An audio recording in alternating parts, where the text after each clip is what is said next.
Salve, salve família. Eu sou o Igor, aqui do meu lado está o Monark. E, bom, hoje assim, antes da gente começar aqui a conversa com o André, na verdade, a gente precisa explicar aqui como é que vai ser o futuro dos estúdios Flow, tá? Bom, todo mundo sabe o que aconteceu aí, todo mundo viu a nota, todo mundo está a par do que está acontecendo, tá em tudo quanto é portal de notícia e tudo mais. Bom, eu preciso, na verdade, reafirmar para vocês que o Monark realmente está sendo desligado dos estúdios Flow. Vocês sabem que ele era sócio aqui meu sócio, na verdade, de 50% do Flow. Então a gente tinha meio a meio. E o que vai acontecer aqui é que eu vou comprar a metade dele até para ele ter uma... Porque eu não acredito que seja justo que ele tenha me ajudado a construir isso durante os últimos anos aí e abra mão de tudo isso. Isso vai acontecer de forma... Assim, existem os trâmites legais, né? Os advogados, os contadores lá precisam retificar as coisas na empresa e tudo mais. Mas a verdade é que esse é o último programa do Monark aqui comigo nessa mesa. Então, eu conto aí com vocês no futuro, tá? A gente vai continuar fazendo programas aqui.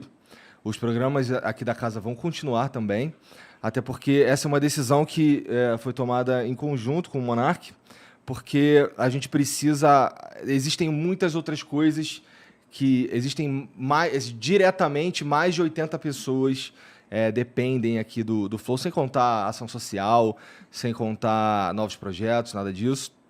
Então, só de pessoas trabalhando para a gente aqui, a gente tem uma galera que a gente quer muito manter com os seus empregos. Então, essa decisão de não matar e continuar tem muito a ver com isso também.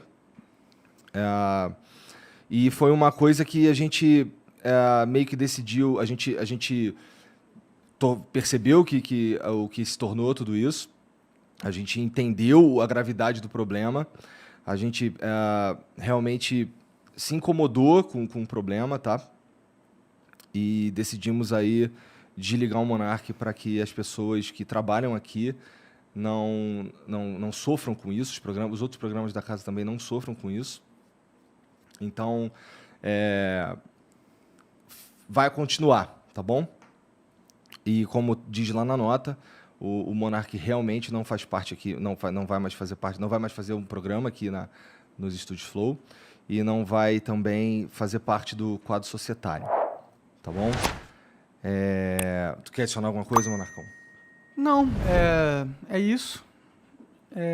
A gente chegou na conclusão que era a melhor coisa, que o Flow ele precisa transcender o Monark, né? Ele precisa ser desassociado e a gente acha que esse é o melhor caminho.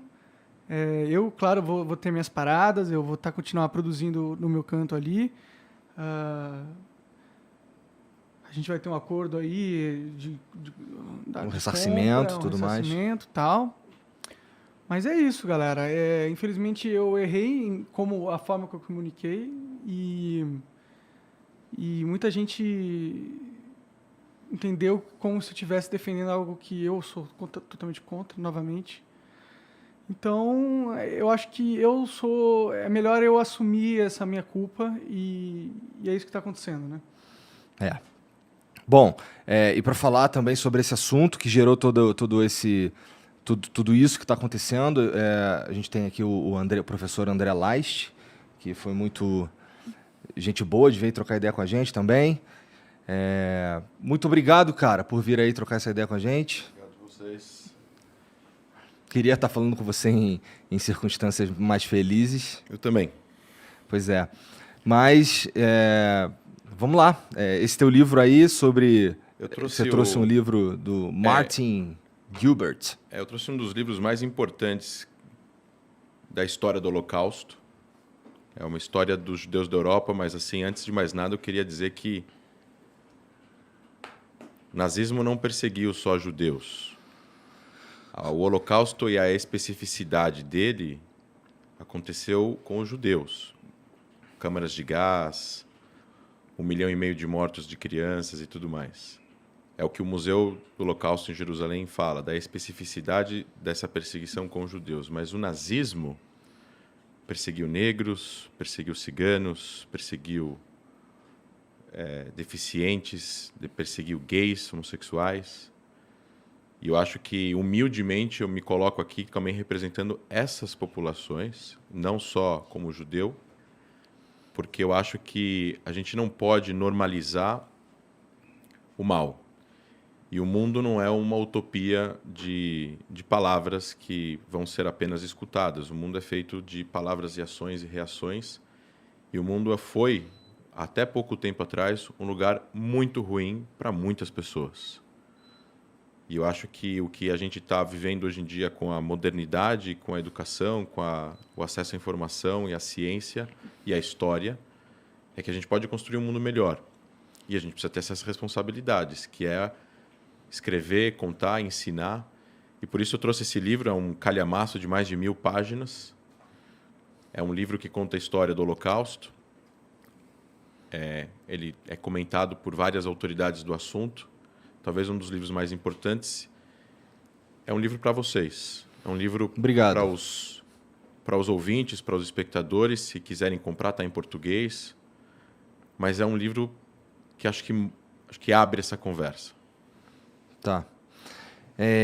Cara, eu imagino que você tenha visto lá o trecho do que aconteceu e tudo mais.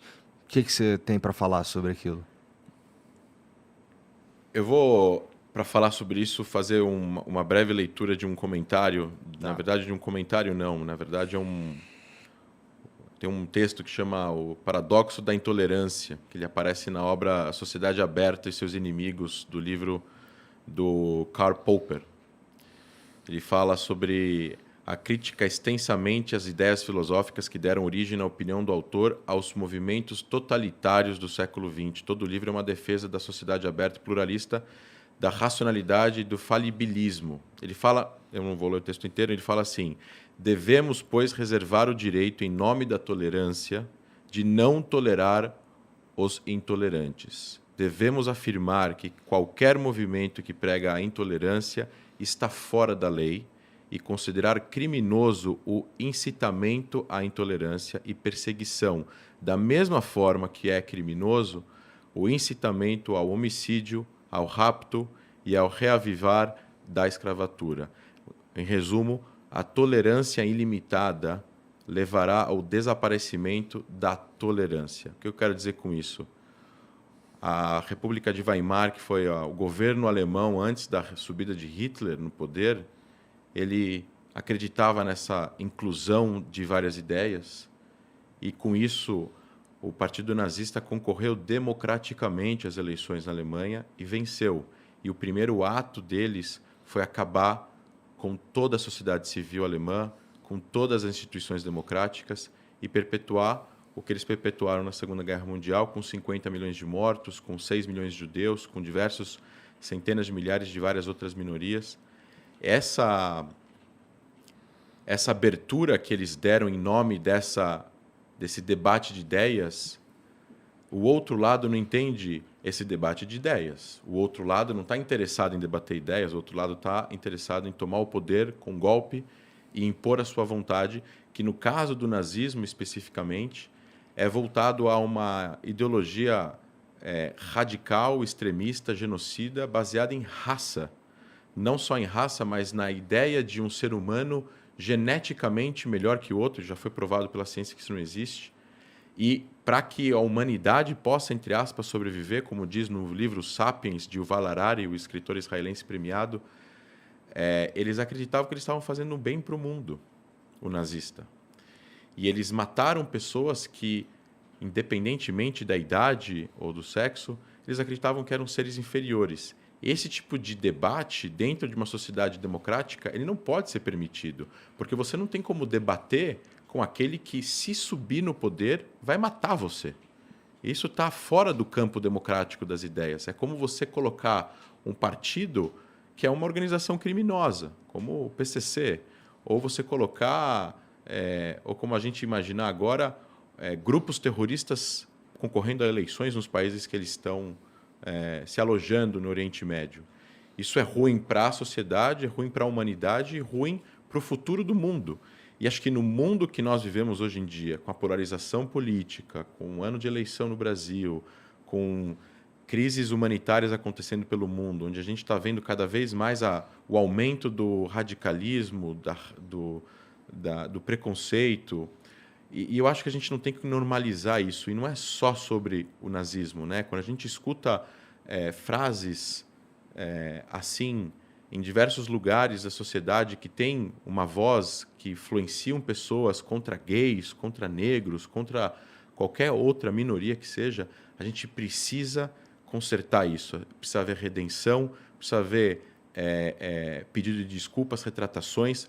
As devidas instâncias jurídicas têm que fazer o trabalho deles, não é o meu caso aqui como historiador, e a gente precisa ensinar as pessoas, os mais jovens, as crianças. Isso não é legítimo, não se pode normalizar a esse tipo de conduta, porque a conduta de vamos trazer para o debate político no Brasil, por exemplo, como foi mencionado, um partido nazista, isso não faz parte do debate democrático. Existem partidos de extrema esquerda no Brasil, existem partidos que, eventualmente, são extremamente criticados pelas suas posições, mas acredito eu que se um partido, seja ele qual for, colocar nos seus protocolos, nos seus estatutos, que eles prezam pela destruição de uma minoria, pela morte de uma minoria, pelo genocídio de uma minoria, eles não vão ter autorização do Tribunal Superior Eleitoral para concorrer a eleições. Então, não é comparável, né? Eu tenho sérias críticas a partidos extremistas, seja de um lado ou de outro, mas ainda assim, não é comparável. Para você colocar no campo das ideias o que a gente deseja para construir uma sociedade mais democrática, mais livre, com liberdade de expressão, mas essa liberdade de expressão ela não pode ser incitação ao ódio, à violência, ao estupro, ao rapto, à volta da escravidão, num país que teve a maior quantidade de escravos importados da Europa, 3,5 milhões, 4,5 milhões de escravos. É mais do que todos os países da América juntos, mais que todos os países da América juntos. O Brasil importou 4,5 milhões de escravos e é o país que mais tempo teve a escravidão e que foi o último a abolir a escravidão.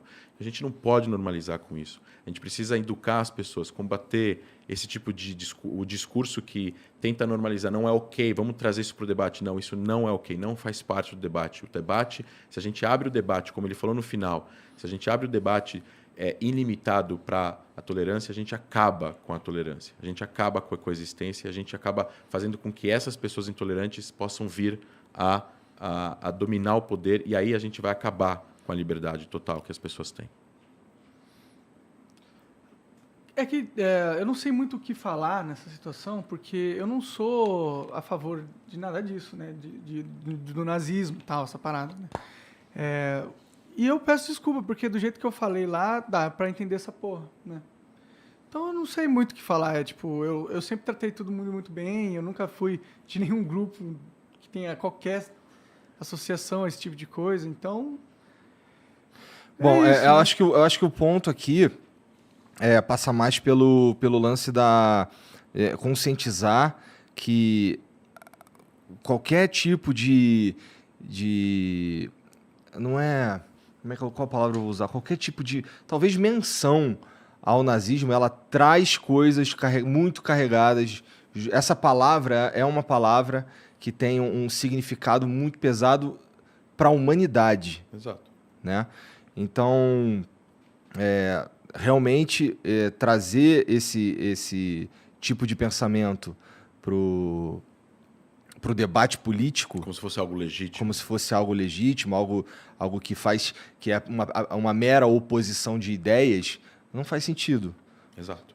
Porque o nazismo, o não cerne do nazismo é a violência. Ele não se opõe a outras ideias, ele extermina as outras ideias. E outras, não só ideias, ele extermina as pessoas. Exato. As ideias, as pessoas, independentemente do que as pessoas pensam também. Né? Ele vai exterminar judeus, ele vai exterminar ciganos, ele vai exterminar negros, ele vai exterminar gays, ele vai exterminar qualquer pessoa, independentemente da posição política que a pessoa tenha. Ela é uma questão de... É um conceito existencial, não é um conceito de ideias apenas. E o nazismo, como regime totalitário, baseado na raça. Recentemente teve aí a Whoopi Goldberg nos Estados Unidos falando que não foi baseado em raça. Mesma coisa, cometeu um erro gravíssimo. Foi cancelado o programa dela. Porque esse tipo de discurso influencia milhões.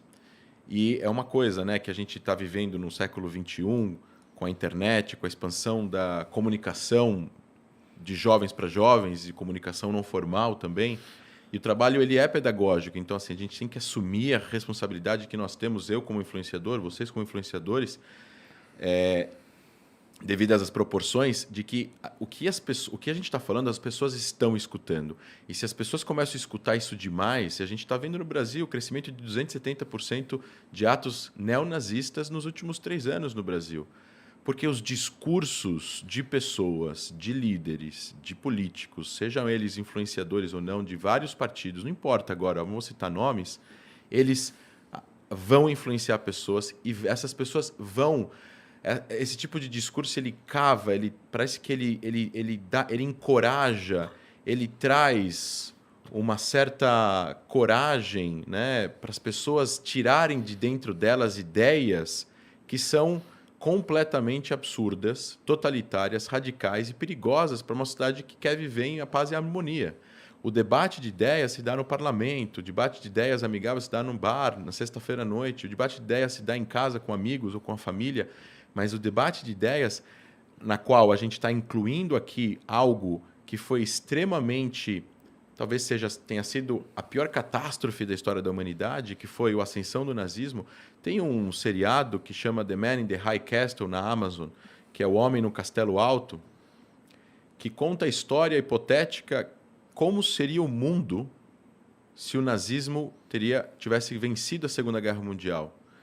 E fazendo um pequeno spoiler, porque isso conta na sinopse, eles dominam todos os Estados Unidos até quase a costa com a Califórnia, e essa parte é dominada pelo Japão, que também é um regime totalitário que vence a guerra com a Alemanha nazista.